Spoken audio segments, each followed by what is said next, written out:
नमस्कार, मैं छत्तीसगढ़ अखबार के न्यूज़ रूम से सुनील कुमार। कई दिनों से खबरों में बने हुए भारत के संसद भवन का उद्घाटन आखिर आज सुबह हो गया। शायद 6 घंटे तक ये कार्यक्रम चला है। बड़े धूमधाम के साथ, बड़े धार्मिक अनुष्ठान के साथ में टीवी पर ये लगातार बने रहा और कोई खबर थी नहीं इतनी ज़रूरी। और इस कार्यक्रम को देखने वालों को ऐसे लग रहा था जैसे वे किसी धार्मिक अनुष्ठान में बैठे हुए हैं। दरअसल जिस एक राजदंड, जिसको कि तमिलनाडु के चोल साम्राज्य का एक प्रतीक माना गया, सेंगोल कहा गया, एक किस्म का राजदंड, ऐसा चांदी से बना हुआ सोने के पॉलिश वाला, ऐसा एक राजदंड 15 अगस्त 1947 को, शायद 14 अगस्त को, आज़ादी के ठीक पहले दिन प्रधानमंत्री जवाहरलाल नेहरू को तमिलनाडु के एक मठ से आए हुए सन्यासियों ने उसको गिफ्ट किया था, नेहरू को उनको दिया था। और जैसा कि दक्षिण की परंपरा है, एक शॉल ओढ़ाई थी नेहरू को और उनको ये राजदंड दिया था। खुशी का मौका था, कई किस्म के समारोह चल रहे थे। नेहरू ने वो राजदंड लिया और उसको संग्रहालय में रखवा दिया, जहाँ की उसको रखवाना था। तोहफे में मिली हुई किसी भी चीज़ को संग्रहालय में रखवा देना चाहिए, उन्होंने रखवा दिया था। तब से वो संग्रहालय में चले आ रहा था। अब जब नया संसद भवन बना और इसके उद्घाटन की बात आई, तो अचानक ये शब्द फिर खबरों में आया और चारों तरफ से सेंगोल सेंगोल, इसकी तस्वीरें, इसकी नक्काशी की तस्वीरें, चेन्नई के जिस जौहरी के यहाँ से इसको, सुनार के यहाँ से इसको बनवाया गया था, उसके बारे में खबरें आने लगी। जिस मठ ने इसको तोहफे में दिया था नेहरू को, उसकी खबरें आने लगी। ऐसी खबरें भी आई कि नेहरू को ये सत्ता के हस्तांतरण के प्रतीक के रूप में माउंटबेटन ने इसको दिया। ब्रिटिश साम्राज्य के वो प्रतिनिधि थे यहाँ पर, उन्होंने नेहरू को दिया, ऐसी भी कुछ खबरें आई। लेकिन बाद में 15 अगस्त 1947 की तारीख की एक रिपोर्ट अमेरिकी टाइम पत्रिका में 3 पन्ने की एक रिपोर्ट छपी है, बहुत बड़ी रिपोर्ट है वो। उसमें इतनी बारीकी से इस नज़ारे को लिखा गया है कि किस तरह से ये सन्यासी वहाँ पहुँचे, इनके बाल कैसे थे, इनके माथे पे पवित्र भभूत लगी हुई थी, ये नाद स्वरम और दूसरे कौन से संगीत के उपकरणों के साथ में चलते हुए आ रहे थे, किस तरह बांसुरी जैसा एक वाद्य यंत्र बजाया जा रहा था बीच बीच में, कितने बज के कितने मिनट पे ये नेहरू के घर पहुँचे, वहाँ कितने बज के कितने मिनट पे नेहरू से इनकी मुलाकात हुई, इन्होंने नेहरू को वो उपहार दिया। ये सारा बड़ा खुलासे से लिखा हुआ है। उसमें कहीं माउंटबेटन का जिक्र नहीं है कि उन्होंने ये दिया हो। ये सत्ता के हस्तांतरण के प्रतीक के रूप में जो आज कहा जा रहा है, इस राजदंड के साथ में माउंटबेटन का कोई जिक्र नहीं है। जबकि उस रिपोर्ट में और बहुत सारी दूसरी रिपोर्ट में, इतिहास की बहुत सारी किताबों में माउंटबेटन का जगह जगह जिक्र है। टाइम पत्रिका की इस रिपोर्ट में ये भी जिक्र है कि माउंटबेटन की बेटी वहाँ भीड़ के बीच में बहुत बुरी तरह से फंस गई थी। नेहरू ने खुद ने उसको वहाँ से निकाला कार्यक्रम के लिए। लेकिन ये इस सेंगोल के कार्यक्रम से परे का कार्यक्रम था। ये सेंगोल कहीं से भी, चोल राजवंश से तो नेहरू को सत्ता मिली नहीं थी कि ये सेंगोल दिया जा रहा है सत्ता के हस्तांतरण के प्रतीक के रूप में। ये तो अंग्रेज़ों से मिली थी, अंग्रेज़ों ने कोई राजदंड दिया नहीं नेहरू को। तो खैर उस मौके पर इन्होंने लाकर ये सेंगोल दिया, बात आई गई हो गई, नेहरू ने उसको संग्रहालय में रखवा दिया। आज सुबह से जब ये कार्यक्रम चालू हुआ तो इन खबरों का ये चौथा दिन था कि ये सेंगोल का क्या महत्व है, सेंगोल का क्या है।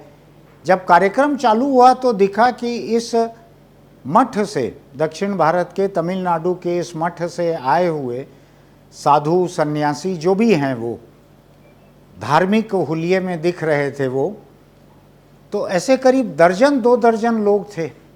वो प्रधानमंत्री नरेंद्र मोदी पर शायद चावल छिड़क रहे थे, शायद कोई जल छिड़क रहे थे या कोई और चीज़ छिड़क रहे थे। प्रधानमंत्री उनमें से सबको नमस्कार करते हुए उनका आशीर्वाद ले रहे थे। फिर ये सेंगोल, इसको प्रणाम किया उन्होंने। प्रधानमंत्री की कई तस्वीरें दिखी जिसमें पूरी दंडवत दिख रहे हैं वो। ऐसा धार्मिक आयोजन घंटों चलते रहा। ये धार्मिक आयोजन टीवी पर तो घंटों चलते रहा। और ये जरूर है कि हिंदुस्तान धर्मनिरपेक्ष देश है, इसलिए अलग अलग कई धर्मों के एक एक प्रतिनिधि को बुलाकर वहाँ एक कतार में ऐसा पटा लगवाकर सबको लाइन से बिठा दिया गया था, बाकी तमाम धर्मों के लोगों को। तो 99.99% वक्त इस सेंगोल को मिला और शायद 0.1% वक्त बाकी धर्मों को भी मिला होगा। मिलना भी चाहिए था सभी धर्मों को वक्त। खैर, वो मेरा मुद्दा आज का नहीं है बात करने का।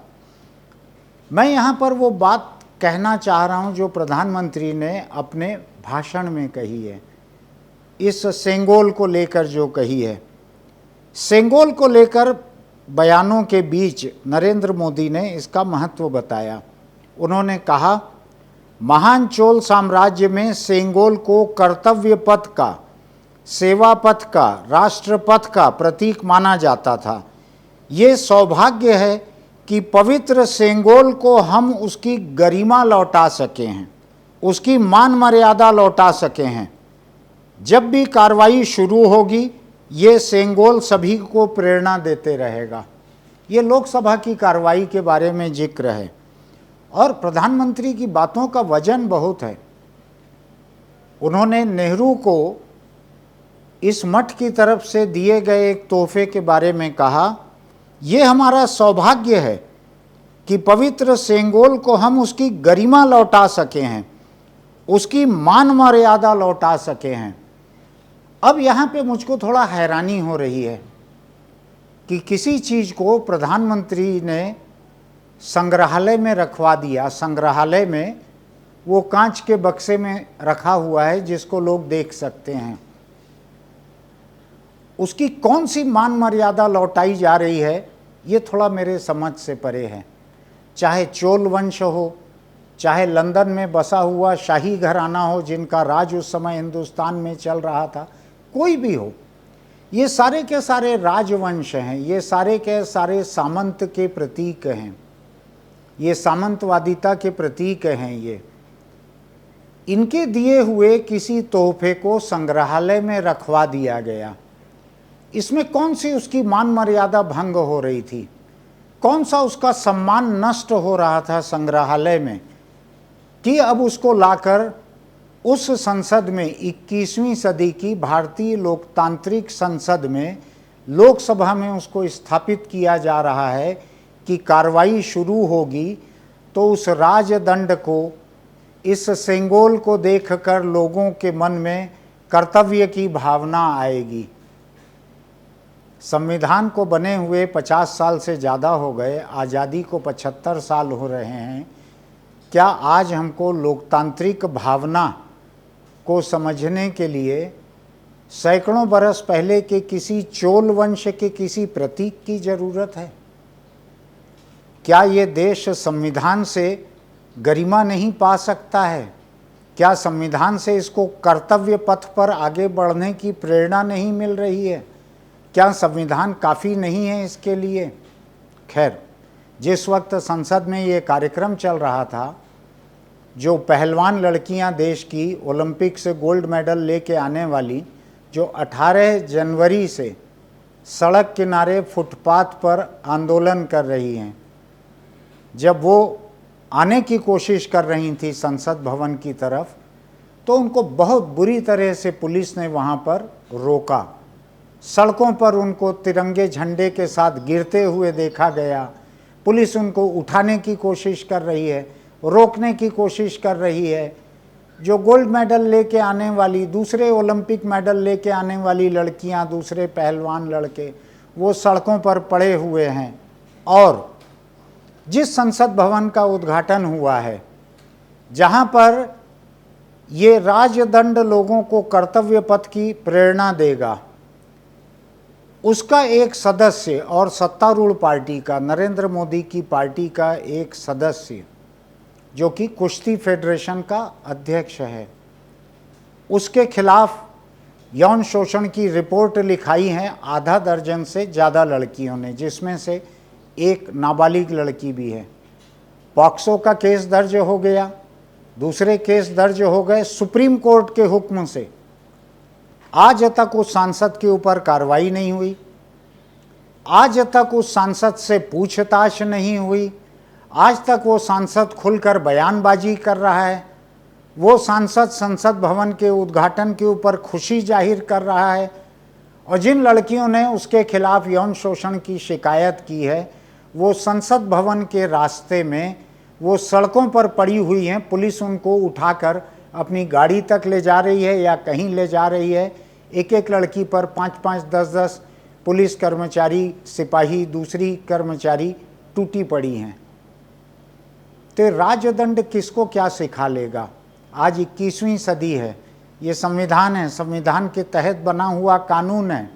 इस कानून के तहत बना हुआ पॉक्सो एक्ट है, जो इस सांसद के ऊपर, इस भाजपा सांसद के ऊपर सुप्रीम कोर्ट के हुक्म से लगा है। आज तक दिल्ली पुलिस कोई कार्रवाई उसके ऊपर नहीं कर रही है। वो अभी तक घर बैठे बयानबाजी कर रहा है, अभी तक किसी को नसीहत दे रहा है, किसी को कह रहा है ये पहलवान मुझसे खुद आकर लिपटती थी, किसी के बारे में कुछ कह रहा है। पॉक्सो एक्ट धरे रह गया। कुल मिलाकर अगर किसी को कर्तव्य पथ पर ईमानदारी से आगे बढ़ना है, अगर किसी को न्यायप्रिय होना है, तो उसके लिए तो सुप्रीम कोर्ट का 21वीं सदी के दूसरे दशक का आज का किया हुआ फैसला या आज का दिया हुआ आदेश बहुत है। उसको चौल वंश से जाकर कोई प्रेरणा लेने की जरूरत नहीं है।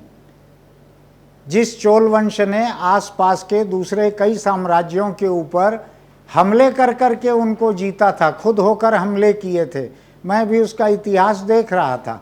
लेकिन चौल वंश मेरा मुद्दा नहीं है। मेरा मुद्दा ये है कि जिन लोगों को आज कर्तव्य पथ पर आगे बढ़ने के लिए इस तरह के एक राजदंड की ज़रूरत है।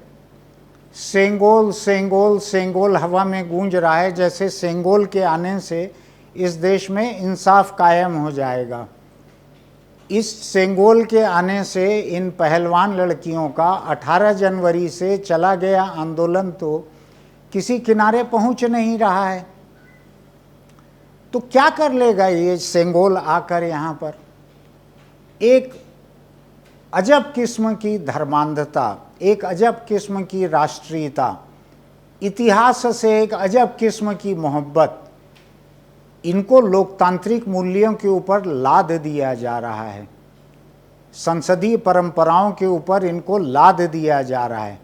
संसदीय परंपराएं ये नहीं कहती हैं आपकी संसद के किसी सदस्य के ऊपर अगर आधा दर्जन लड़कियों से, खिलाड़ी लड़कियों से, नाबालिग लड़की से यौन शोषण की पुलिस रिपोर्ट हुई है, सुप्रीम कोर्ट के कहे एफआईआर हुई है, तो संसद कुछ तो उससे पूछे अपने सदस्य से। सत्तारूढ़ पार्टी एक नोटिस तो दे अपने मेंबर को। ये कुछ नहीं हो रहा है। और इस राजदंड से ये उम्मीद की जा रही है, इस सेंगोल से ये उम्मीद की जा रही है कि ये आके करिश्मे से न्याय पथ पे देश को बढ़ा देगा। ऐसा होता है कभी? अगर ऐसा हुआ रहता तो सैकड़ों बरस पहले जब साम्राज्य थे, जब राजेशाही थी, उस वक्त जो बेइंसाफ़ी होती थी वो क्यों हुई रहती? क्योंकि उस वक्त भी ये सेंगोल तो था वहाँ पर। उस वक्त भी कर्तव्य पथ पर बढ़ जाना था, सेवा पथ पर बढ़ जाना था, राष्ट्र पथ पर बढ़ जाना था। लेकिन कौन सा ऐसा साम्राज्य था जिसने जन कल्याण के काम किए हों, जिसने नाजायज हमले न किए हों? आज उनकी प्रेरणा लेकर और आज संविधान जो कहता है उसको धिक्कार कर, आज संविधान को किनारे रख कर, संविधान तो कहता है कि इन लड़कियों की शिकायत पे क्या कार्रवाई होना है, तो वो तो तिरंगे झंडे सहित सड़क पे पड़ी हुई हैं। और ये सेंगोल ये जो है ये हवा में बना हुआ है। ये किस तरह का लोकतंत्र है? ये सैकड़ों बरस पहले का राजशाही का एक प्रतीक है। ये कौन सी प्रेरणा दे रहा है?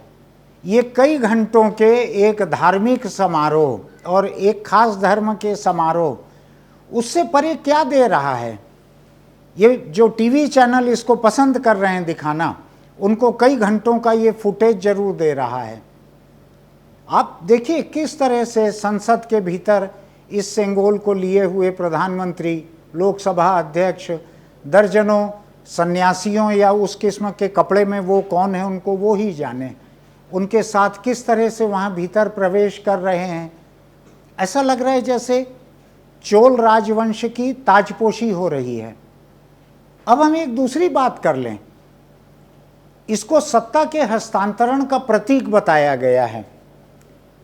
आज कौन सी सत्ता का हस्तांतरण हुआ है? लोकसभा अध्यक्ष वही के वही हैं, केवल नए भवन में जा रही है लोकसभा, राज्यसभा।